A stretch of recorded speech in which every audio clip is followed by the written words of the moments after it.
Ya hemos hablado del papel de las emociones y el peligro que puede ocasionarse cuando secuestran nuestra conciencia. Hay algunos casos muy serios, muy graves. Una depresión nos lleva a estar continuamente en un estado emocional totalmente caído, hundido, con pensamientos negativos. Y parece que no hubiese más realidades dentro de nosotros. No hay luz, no hay horizonte, no hay alegría. Sin embargo, todas las demás emociones están en nosotros, todas las demás realidades están. Pero como si un disco se hubiese rayado, aquellos discos de vinilo antiguos que se le ponía en la aguja del tocadiscos y repite una y otra vez la misma pista, es como si no pudiéramos salir de ese bucle emocional. Hemos ido, de ahí la idea de haberse quedado secuestrada la conciencia. Sin embargo, en nosotros hay muchísimos más registros, siguen estando ahí, a pesar de que nos parezca que solo hay, en este caso, oscuridad y miedo. Estos son los casos más graves, pero realmente tenemos que poder ser dueños de nuestros estados de ánimo, ser dueños de nuestros estados emocionales. Y esto se logra, se puede lograr. Porque los estados emocionales son una fuente de energía. Una persona que está deprimida está sin fuerza, sin energía, pero una persona que está entusiasmada, sin embargo, tiene una capacidad de acción, incluso aun cuando pudiera tener ciertas dolencias o cierta debilidad física, se repone, se recupera y es capaz de hacer cosas que en principio podrían parecer impensables. Ese mundo emocional está continuamente siendo influenciado, por un lado, desde nuestro enfoque mental, que ya hablamos en el tema anterior. Voy a poner un ejemplo porque me he previsto de un pequeño modelo en madera del planteamiento de la naturaleza humana platónica de nous, psique y soma, y que recordarán que vimos ya en temas anteriores. Justamente nuestra parte psicológica, que está en medio, recibe por un lado la influencia de nuestra parte mental, pero también recibe la influencia de nuestro cuerpo físico, de nuestra parte vital. ¿Cómo recibe la influencia de nuestra parte vital? Pues, por ejemplo, con nuestro estado de salud, con nuestra propia respiración, hasta el punto de que podemos modificar nuestras emociones ayudados, por ejemplo, de la respiración.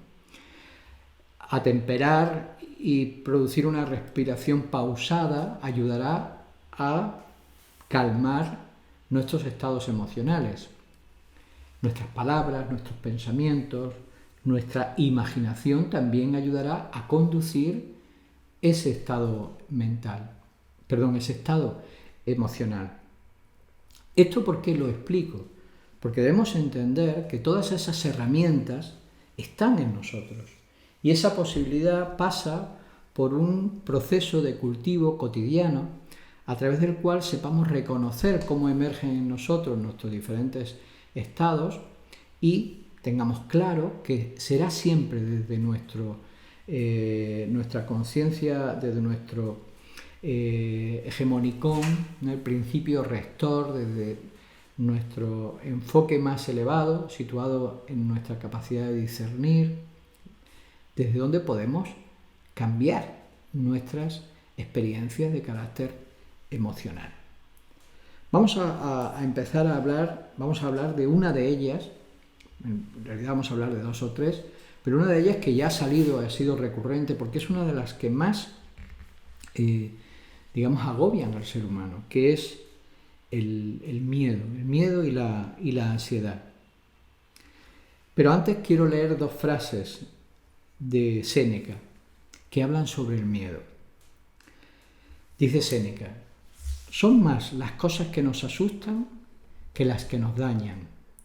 Sufrimos más por lo que imaginamos que por la realidad. Tememos muchas cosas simplemente porque no las examinamos.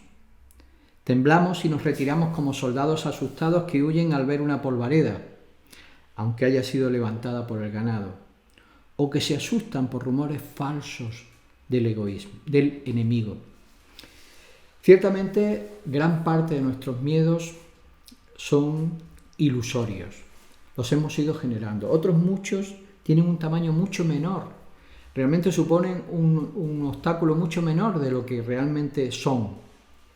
Pero poder afrontarlos, darle su dimensión y realmente poder, digamos, convivir con parte de esos miedos que son naturales, es todo un logro de una conciencia despierta. ¿Cómo actuar frente al miedo? Lo primero es racionalizar. Es decir, siempre, ¿se dan cuenta? Siempre lo primero, racionalizar. Poner el foco de la razón, llevar nuestra conciencia de arriba hacia abajo. Examinar el miedo, quitarle la máscara con la que muchas veces se envuelve para descubrir realmente qué es lo que hay detrás, definirlo de forma concreta, ver las posibilidades reales de que lo que tememos suceda, porque a veces tememos cosas que hay muy pocas probabilidades, y frente a ese miedo que ya hemos definido, debemos preguntarnos si debemos enfrentarlo o evitarlo. Por ejemplo, somos tímidos, tememos hablar en público. Bueno, podemos determinar, superar esa timidez y enfrentar ese miedo, o no, o por ahora evitarlo, no es algo crucial. Sin embargo, sí que, por ejemplo, tenemos que enfrentar una enfermedad. Cuando nosotros hemos determinado que queremos evitarlo, es decir, que nos conviene evitarlo, tenemos que aprender a prevenirlo para que no nos suceda. Por ejemplo, la enfermedad. ¿Cómo evitamos la enfermedad? Previniendo y aprendiendo cómo hacerlo. Si aquello que nos preocupa hemos determinado que debemos de enfrentarlo, entonces deberemos primero de prepararnos. Prepararnos significa eliminar las fantasías, el miedo, que a veces viene de la ignorancia. Buscar las propias fortalezas. Pensar en todos aquellos que han enfrentado esa situación y la han superado antes que nosotros. Encontrar desde cierta objetividad dónde están nuestros puntos fuertes que nos pueden servir para asumir, despertar la confianza en nosotros mismos que necesitamos para enfrentar esa situación. Por otro lado, protegernos de las propias debilidades, es decir, hacernos fuertes en aquello que sabemos pueden ser puntos vulnerables. Y además, imaginar como un ejercicio real de proyección en el tiempo, que esos miedos, eso que tememos, pudiera llegar a hacerse una realidad. Hay un término que se usaba en Roma, que es memento mori, aquel que acompañaba a veces una especie de a veces un bufón, a veces un esclavo, a los césares, les recordaban, recuerda que eres mortal, ¿no? Se utiliza para entender desde la perspectiva estoica que es importante visualizar nuestra propia muerte, aceptar que tarde o temprano vamos a morir y que en la muerte no hay un mal. El mal muchas veces se encuentra más en la vida, es decir, en cómo vivimos, ¿no? Una vez que somos capaces de aceptar el peor de los escenarios, la más grave de las situaciones, estaremos preparados para actuar y actuar correctamente a pesar del miedo. Y llegaremos a ganar siempre, porque más allá de la victoria siempre está la experiencia. Estos son verdaderos consejos estoicos. Otra de estas emociones explosivas que hacen que muchas veces el ser humano pierda el control y en algunos casos que acabe tiñendo de un color oscuro la vida completa de un ser humano, es la ira. Reaccionamos con ira ante lo que nos incomoda o a veces altera nuestras expectativas. Vivimos con demasiada irascibilidad, sobre todo cuando los tiempos se aceleran, son convulsos. Un tiempo como el que estamos viviendo ahora está poniendo de manifiesto justamente una cada vez mayor capacidad de embroncamiento que surge por cualquier cosa, en cualquier momento.